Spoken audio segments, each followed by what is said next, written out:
Hello friends, सभी को नमस्कार। Welcome back to my YouTube channel. साथियों, जैसा कि आप सभी जानते हैं कि इन दिनों दीक्षा पोर्टल पर निष्ठा प्रशिक्षण चल रहे हैं। निष्ठा प्रशिक्षण के साथ साथ अनेक जनपदों में मिशन प्रेरणा क्विज का आयोजन भी किया जा रहा है। इस तरह की क्विज में तीनों मॉड्यूल से संबंधित क्वेश्चन पूछे जाते हैं। इस क्विज में ध्यानाकर्षण मॉड्यूल, आधारशिला मॉड्यूल और शिक्षण संग्रह मॉड्यूल से संबंधित क्वेश्चन आते हैं। इससे पहली दो वीडियो में मैंने आपको आधारशिला मॉड्यूल और ध्यानाकर्षण मॉड्यूल के क्वेश्चन बताए थे। आज की इस वीडियो में मैं आपके सामने शिक्षण संग्रह की प्रश्नोत्तरी लेकर आया हूँ। इस वीडियो में आपको 100 से भी ज़्यादा क्वेश्चन मिलेंगे। जब आप इस वीडियो को पूरी देख लेंगे तब आपके सामने कोई भी क्वेश्चन ऐसा नहीं होगा जो मिशन प्रेरणा क्विज में आए और उसका उत्तर आप ना दे पाएँ। लगभग सभी प्रकार के क्वेश्चन इस वीडियो में समाहित किए गए हैं। ऐसा मैंने प्रयास किया है। साथियों, अगर आप मेरे YouTube चैनल पर नए हैं तो प्लीज़ आप मेरा चैनल सब्सक्राइब करें, साथ ही बेल आइकन को भी प्रेस कर दें। साथ ही मैं आपको बताना चाहूँगा कि मैं व्हाट्सएप ग्रुप पर भी अपनी बनाई गई वीडियो को शेयर करता हूँ। अगर आप इस व्हाट्सएप ग्रुप में जुड़ना चाहें तो आप मेरे व्हाट्सएप नंबर 9897668080 पर मुझसे संपर्क कर सकते हैं। मैं आपको इस व्हाट्सएप ग्रुप में ऐड कर लूँगा।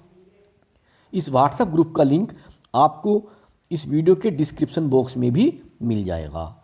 तो साथियों, शुरू करते हैं आज की वीडियो और देखते हैं शिक्षण संग्रह प्रश्नोत्तरी। इस वीडियो में अत्यंत महत्वपूर्ण प्रश्नों का समावेश किया गया है। चलिए शुरू करते हैं। पहला क्वेश्चन है, बेसिक शिक्षा में शैक्षिक व्यवस्था को सुदृढ़ करने के लिए विकसित की गई हस्तपुस्तिकाएं कौन सी हैं? आधारशिला, ध्यानाकर्षण, शिक्षण संग्रह या फिर उपयुक्त सभी? तो इस प्रश्न का सही जवाब है उपयुक्त सभी। नेक्स्ट, शिक्षक को शिक्षण योजना निर्माण के लिए किस मॉड्यूल से मदद मिलेगी? तो इसका सही जवाब है शिक्षण संग्रह, क्योंकि शिक्षण संग्रह में शिक्षण योजना निर्माण का पूरा ब्यौरा दिया गया है कि शिक्षण योजना का निर्माण किस तरह से होगा, शिक्षण योजना के कितने चरण होंगे, कौन कौन से स्टेप इसमें होते हैं।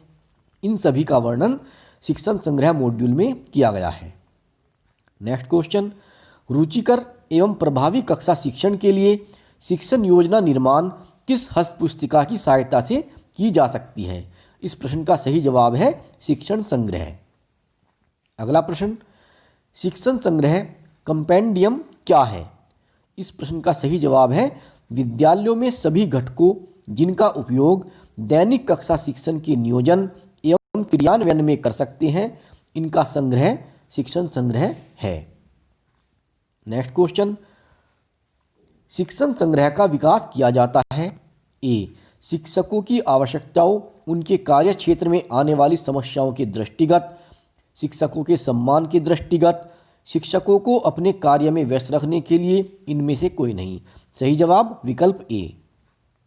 अगला सवाल, शिक्षण संग्रह में कुल कितने भाग हैं? शिक्षण संग्रह में कुल 6 भाग हैं। शिक्षण संग्रह के प्रथम भाग में क्या वर्णित है? शिक्षण संग्रह के प्रथम भाग में शिक्षण संग्रह की अवधारणा एवं आवश्यकता वर्णित है। शिक्षण संग्रह के भाग 5 में क्या विषय वस्तु वर्णित है? शिक्षण संग्रह के भाग 5 में विद्यालय नेतृत्व की विषय वस्तु वर्णित है।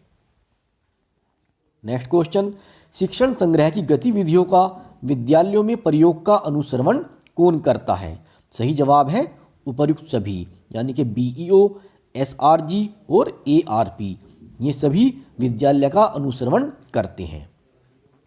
Next question, professor N.K. Jungheera की पुस्तक का नाम है?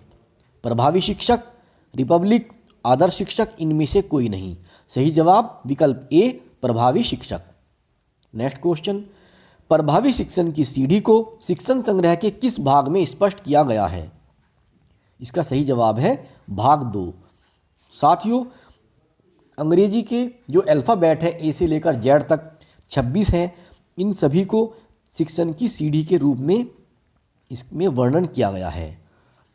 ये अगर आपने शिक्षण संग्रह मॉड्यूल पढ़ा हो तो उसमें इसका पूरा वर्णन है। ये भाग 2 में दिया गया है।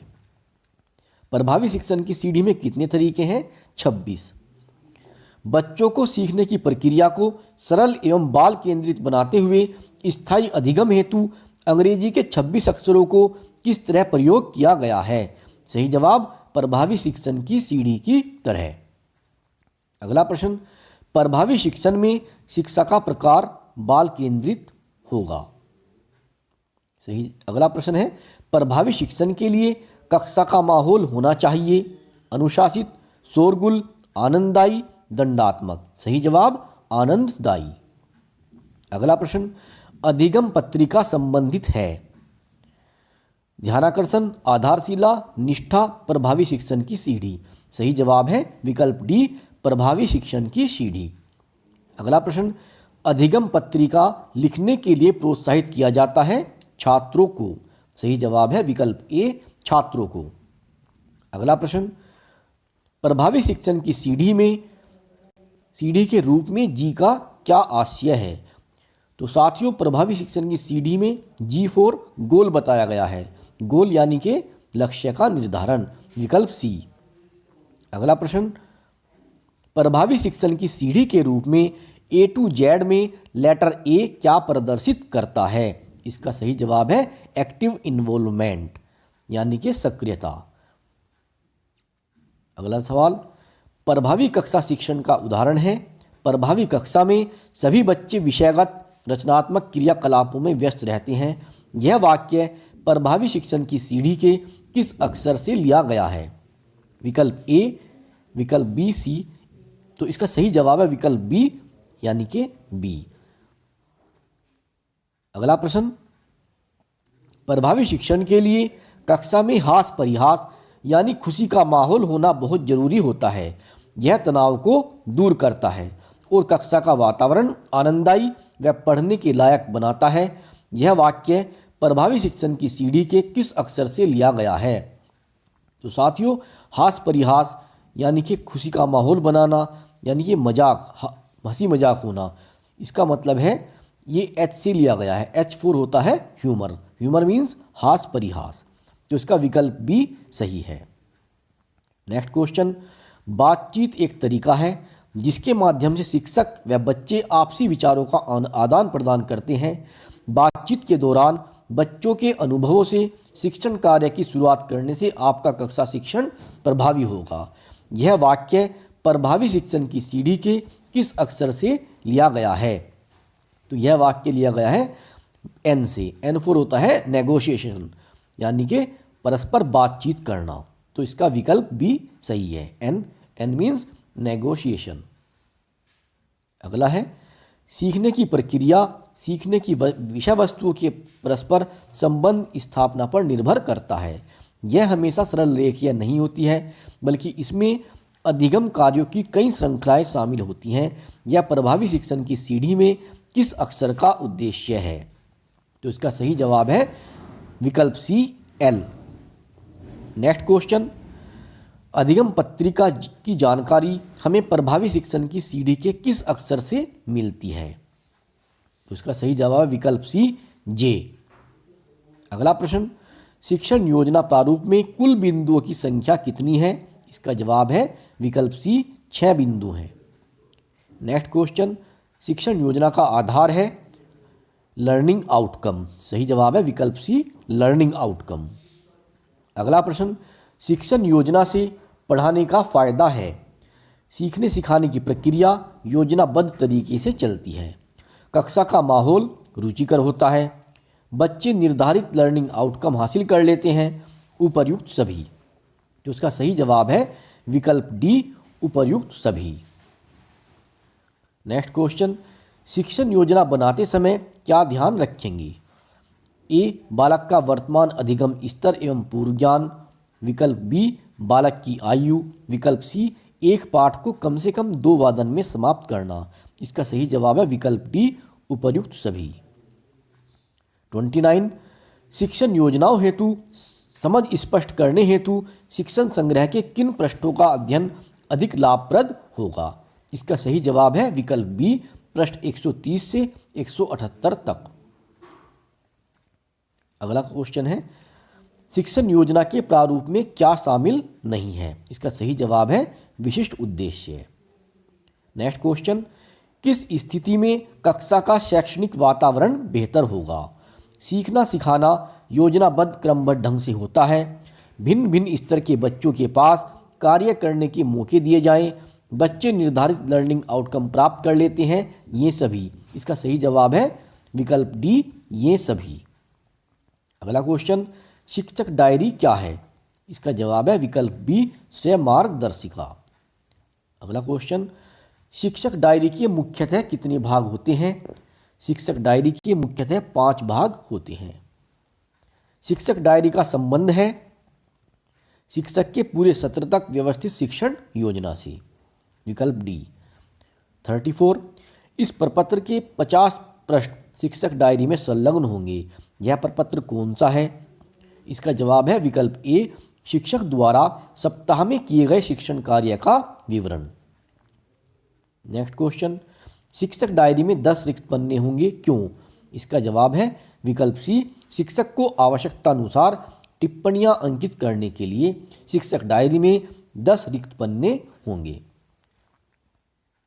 नेक्स्ट क्वेश्चन, शिक्षण योजना का रिक्त प्रारूप जिससे शिक्षक अपनी योजना बनाए उसकी कितनी प्रतियां डायरी में होंगी? इसका सही जवाब है विकल्प ए, 100। नेक्स्ट क्वेश्चन, शिक्षक डायरी के मुख्य पृष्ठ में किससे संबंधित सामान्य जानकारी होती है? विकल्प बी, स्वयं शिक्षक की। अगला क्वेश्चन, लर्निंग आउटकम क्या है? विकल्प ए, गुणात्मक या मात्रात्मक आकलन के लिए प्रक्रिया आधारित जांच बिंदु, बच्चों के सीखने का संकेतक, सपोर्टिव सुपरविजन के लिए बनाए गए जांच बिंदु। सही जवाब है विकल्प डी, ए और बी, यानी कि विकल्प ए और बी सही है। लर्निंग आउटकम किसके लिए है? लर्निंग आउटकम है विद्यार्थियों के लिए, शिक्षकों के लिए, माता पिता और अभिभावकों के लिए। इसका सही जवाब है विकल्प D. Next question, learning outcome एक लक्ष्य है। इसका सही जवाब विकल्प ए, परिणाम आधारित। निम्न में से कौन सा अलग है? लर्निंग आउटकम, सीखने के प्रतिफल, शिक्षण अधिगम परिणाम, शिक्षण योजना। तो साथियों, विकल्प ए, बी, सी ये तो तीनों एक ही हैं, क्योंकि लर्निंग आउटकम कह दो, सीखने के प्रतिफल कह दो या शिक्षण अधिगम परिणाम कह दो, ये सब एक ही बात है। सबसे अलग इसमें विकल्प डी है, शिक्षण योजना। प्रमुख विषयों के लर्निंग आउटकम कक्षा 1 से 8 तक को विकसित किया गया है। सही विकल्प है सी, राष्ट्रीय शैक्षिक अनुसंधान एवं प्रशिक्षण परिषद के द्वारा। अगला प्रश्न, किस विद्यार्थी ने किस लर्निंग आउटकम को प्राप्त कर लिया है, कक्षा स्तर पर कैसे पता करेंगे? सही जवाब विकल्प सी, लर्निंग आउटकम तालिका के पोस्टर के द्वारा। नेक्स्ट क्वेश्चन, विद्यार्थीवार लर्निंग आउटकम तालिका कौन बनाएगा? इसका सही जवाब है विकल्प डी, संबंधित विषय के अध्यापक विद्यार्थीवार लर्निंग आउटकम की तालिका बनाएंगे। एससीईआरटी द्वारा कक्षा 1 से 8 तक की सभी विषयों के लिए किसका विस्तृत दस्तावेज विकसित किया गया है? लर्निंग आउटकम का और निर्धारित दक्षताओं का।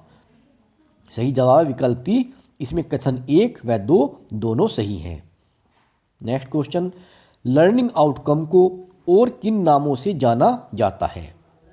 सीखने का प्रतिफल, सीखने संबंधी परिणाम, शिक्षण अधिगम परिणाम, सभी। विकल्प सही जो है इसमें डी है, ये सब लर्निंग आउटकम के ही नाम हैं।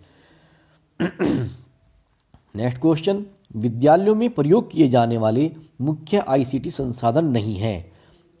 Projector, mobile, pager, smart TV. सही जवाब है विकल्प C, pager. Next question, BaLA का विस्तृत रूप क्या है? सही जवाब विकल्प C, building as a learning aid. Next question, आकर्षक स्कूल परिसर, शिक्षण कौशल एवं योजनाएं, पुस्तकालय आदि किस मॉड्यूल से संबंधित हैं? सही जवाब है विकल्प सी, शिक्षण संग्रह। नेक्स्ट क्वेश्चन, पुस्तकालय समिति में छात्रों की संख्या कितनी होती है? सही जवाब विकल्प सी, 3। पुस्तकालय समिति में 3 छात्र होते हैं। नेक्स्ट क्वेश्चन, निम्नलिखित में से कौन सा विद्यालय के पुस्तकालय के विषय में उचित कथन नहीं है? पुस्तकों के चयन में अपने समुदाय, धर्म, क्षेत्र, वर्ग, जाति, लिंग के प्रति लगाव होना चाहिए। दूसरा है, पुस्तकें विद्यार्थियों में वास्तविकताओं और अन्वेषण के प्रति सोच विकसित करने वाली होनी चाहिए। ये विकल्प सही है। दूसरा, पुस्तक क्रय से पहले उपयोगकर्ताओं की जरूरत का आकलन के लिए उनसे चर्चा की जाए, ये भी सही है। पहला कथन इसमें सही नहीं है। इसका सही जवाब है विकल्प 4, जिसमें बताया गया है कि विकल्प 2 और 3 दोनों सही हैं। अगला सवाल, कक्षा में बैठक व्यवस्था होनी चाहिए गतिविधि के अनुरूप, अर्धचंद्राकार या गोले में, छोटे समूह में। सही जवाब है उपरोक्त सभी। नेक्स्ट क्वेश्चन, बैठक व्यवस्था के समय शिक्षक अपनी कक्षा में निम्नांकित कार्यों में से कौन सा कार्य नहीं करेंगे? टाट पट्टी, दरी चटाई या टेबल की व्यवस्था। दूसरा है, यदि कक्षा कक्ष में बच्चे दरी या टाट पट्टी पर जूता बाहर निकालकर बैठे हैं तो शिक्षक भी अपने जूतों को बाहर ही निकालेंगे तथा कक्षा शिक्षण की शुरुआत करेंगे। अगला है, एमडीएम वितरण के समय बच्चों को एमडीएम शेड में अथवा विद्यालय के उपलब्ध स्थान के अनुरूप बैठक व्यवस्था करेंगे। विकल्प डी है उपर्युक्त सभी कार्य करेंगे। सही जवाब है इसका विकल्प डी, उपर्युक्त सभी कार्य करेंगे।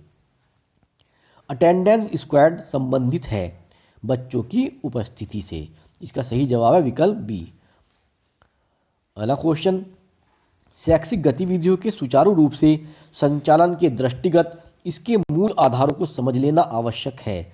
यह मूल आधार है नियोजन, आयोजन, प्रबंधन, उपरोक्त सभी। सही जवाब विकल्प डी, उपरोक्त सभी। अगला प्रश्न है, नियोजन का अर्थ है कार्य योजना बनाना। विकल्प ए, कार्य योजना बनाना। यह विकल्प सही है। आयोजन क्या है? आयोजन है कार्यक्रम का क्रियान्वयन। विकल्प ए ठीक है। किसी कार्य का मुख्य क्रियात्मक अंश है नियोजन, प्रबंधन, आयोजन, कोई नहीं। इसका सही जवाब है विकल्प सी, आयोजन। अगला प्रश्न, इसमें खाली स्थान दिया गया है तो यहाँ पर आएगा आयोजन। आयोजन के साथ प्रबंधन लगातार क्रमिक रूप से जुड़ी क्रिया है। नेक्स्ट क्वेश्चन, अभिमत डायरी क्या है? अभिमत डायरी है विजिटर्स डायरी। विकल्प ए सही है। नेक्स्ट, प्रार्थना सभा की सुविचारित योजना हो सकती है प्रत्येक दिन संक्षिप्त प्रेरक प्रसंग, स्वास्थ्य चर्चा, शारीरिक सक्रियता के क्रियाकलाप, ये सभी। इसका सही जवाब है विकल्प डी, ये सभी। नेक्स्ट क्वेश्चन, प्रातःकालीन सभा प्रार्थना सत्र का समय बांटा गया है 32 मिनट 52 सेकंड। विकल्प ए सही है। नेक्स्ट, सांध्यकालीन सभा प्रार्थना सत्र में होना चाहिए सामूहिक व्यायाम, योगासन, गतिविधि, खेल विषय के अनुसार, कविता, कहानी, बाल गीत, ये सभी। इसका सही जवाब है विकल्प डी, ये सभी। अगला प्रश्न, प्रार्थना सभा में सुलेख प्रतियोगिता, श्रुतिलेख प्रतियोगिता तथा रंगोली मुखौटा निर्माण करने का समय व दिवस निर्धारित किया गया है। इसका सही जवाब है विकल्प बी, सांध्यकालीन सभा शनिवार। नेक्स्ट क्वेश्चन, संवाद कम्युनिकेशन का समय आवंटित किया गया है 5 मिनट। विकल्प ए। शिक्षण संग्रह में कितने जीवन कौशल दिए गए हैं? शिक्षण संग्रह में 10 जीवन कौशल दिए गए हैं। जीवन कौशल क्या है? जीवन कौशल जीवन को सुगम बनाने के उपाय हैं। विकल्प ए। जीवन कौशल विकास को शिक्षण संग्रह मॉड्यूल के किस भाग में वर्णित किया गया है? ये भाग 3 में इसका वर्णन किया गया है। जीवन कौशल का विकास बच्चों में कैसे करेंगे?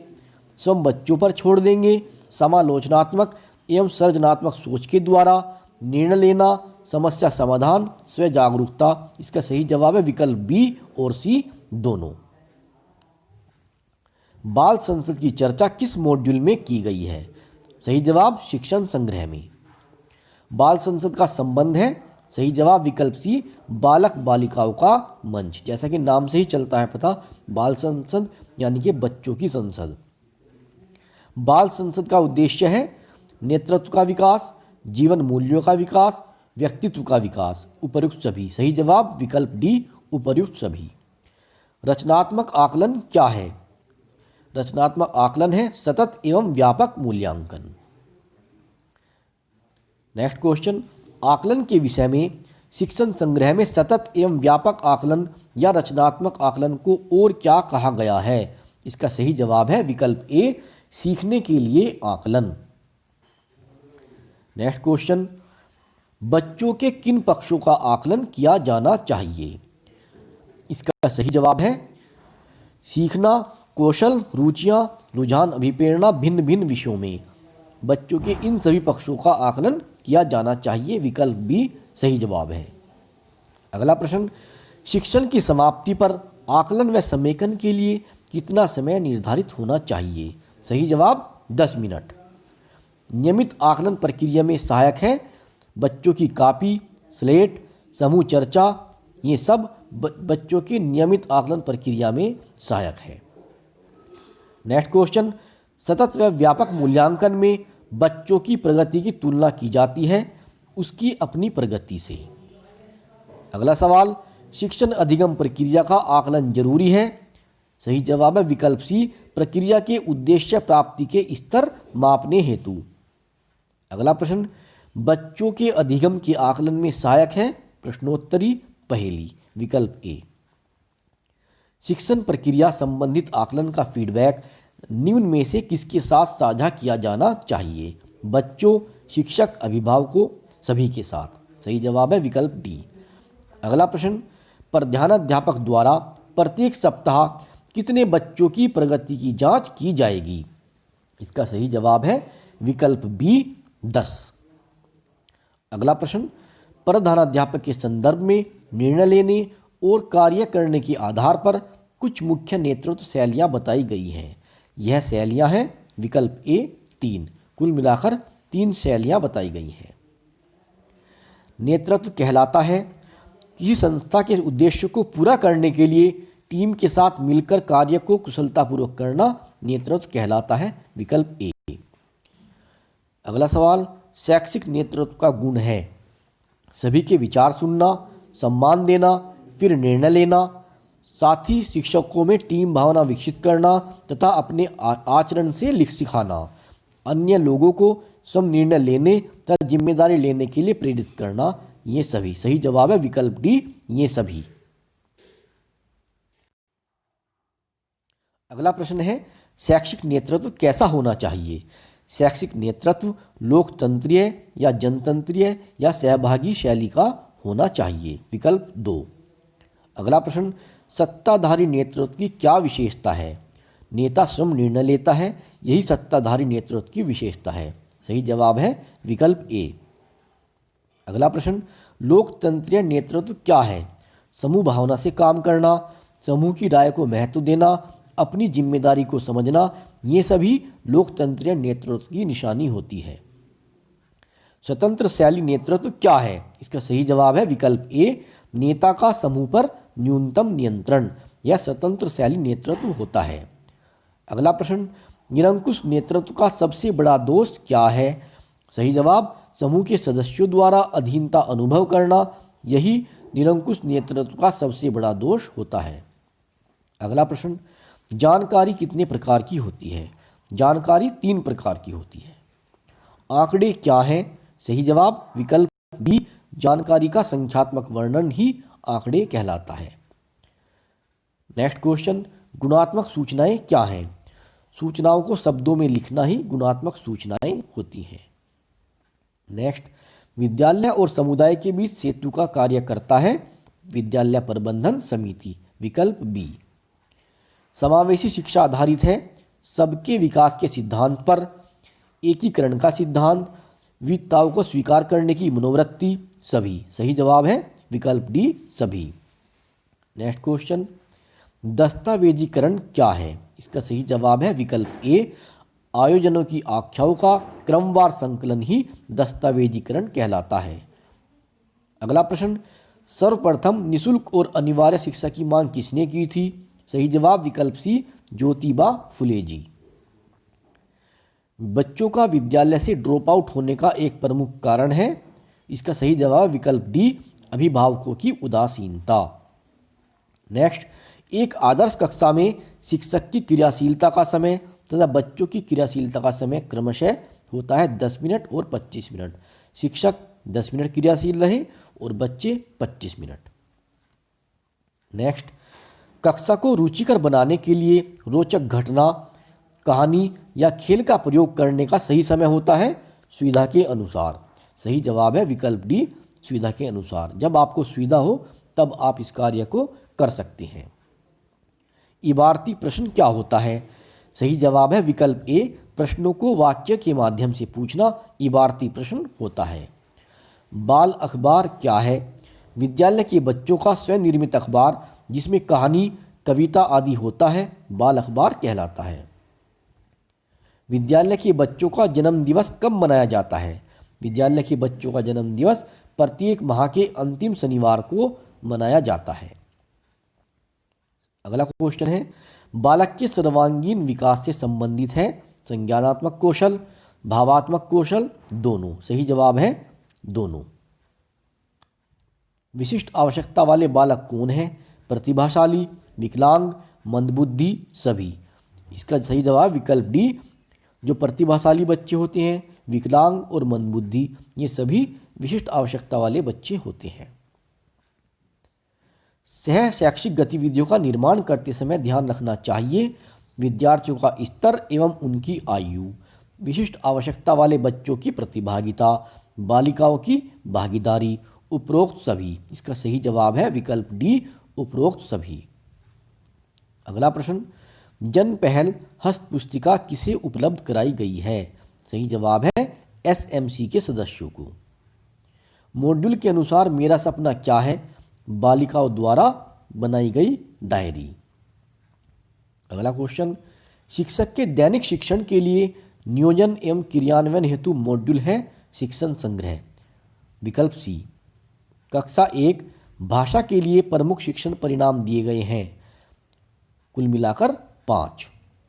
विकल्प ए, बच्चे सरल, मिश्रित व संयुक्त वाक्य में अंतर करते हैं, वाक्य रचना में शुद्ध वर्तनी व सही व्याकरण चिन्हों का प्रयोग करते हैं।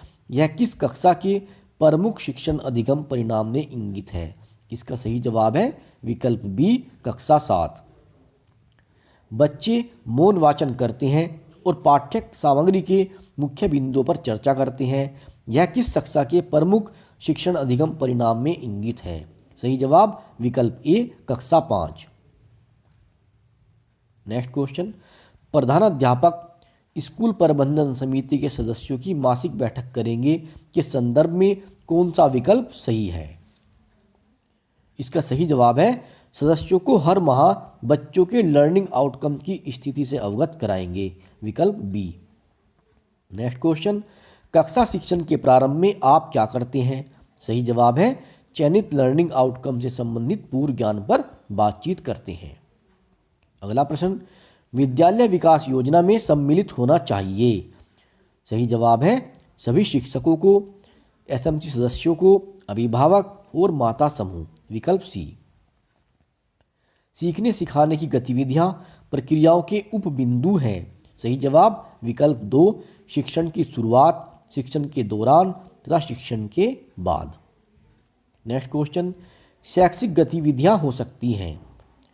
सही जवाब है विकल्प ए, सभी विषयों में। अगला प्रश्न, गतिविधियां उपयोगी होती हैं क्योंकि इसमें बच्चों के अधिकांश ज्ञानेंद्रियों एवं कर्मेंद्रियों का उपयोग होता है। नेक्स्ट क्वेश्चन, विशेषकर भाषा में पाठ में दिए गए चित्र पर बातचीत होना चाहिए क्योंकि इससे बच्चों को सोचने, देखने, खोजने व स्वतंत्र बोलने का अवसर मिलता है। इसका सही जवाब है विकल्प 2। नेक्स्ट क्वेश्चन, माचिस की तीलियों से आसानी से सिखा सकते हैं इकाई धाई की संकल्पना। विकल्प ए। नेक्स्ट है, बच्चे जानते हुए भी किसी सवाल का जवाब सही प्रकार से नहीं दे पाते हैं, क्यों? इसका सही जवाब है विकल्प डी। इसमें बताया गया है कि बच्चों को बोलने, पढ़ने, लिखने संबंधित गतिविधियां उचित प्रकार से नहीं कराई जाती हैं। दूसरा है, बच्चों को बोलने, पढ़ने, लिखने संबंधी गतिविधियां पर पर्याप्त समय नहीं दिया जाता है। इसका सही विकल्प है ए और बी। नेक्स्ट क्वेश्चन, प्रमुख जयंती और उत्सव विद्यालय में मनाए जाने का कारण है ताकि बच्चों को उनके इतिहास, योगदान तथा परंपरा से परिचित कराया जा सके। विकल्प सी। अगला प्रश्न है, कॉन्सेप्ट मैपिंग क्या है? इसका सही जवाब है पाठ्यक्रम बिंदुओं का ग्राफीय निरूपण ही कॉन्सेप्ट मैपिंग है। अगला प्रश्न, शिक्षकों की व्यावसायिक दक्षता विकास हेतु उपयोगी जानकारियां, वेबसाइट, वेब लिंक, शैक्षिक साहित्य की सूची, हेल्पलाइन नंबर आदि का विवरण किस पुस्तिका में दिया गया है? सही जवाब है विकल्प ए, शिक्षण संग्रह।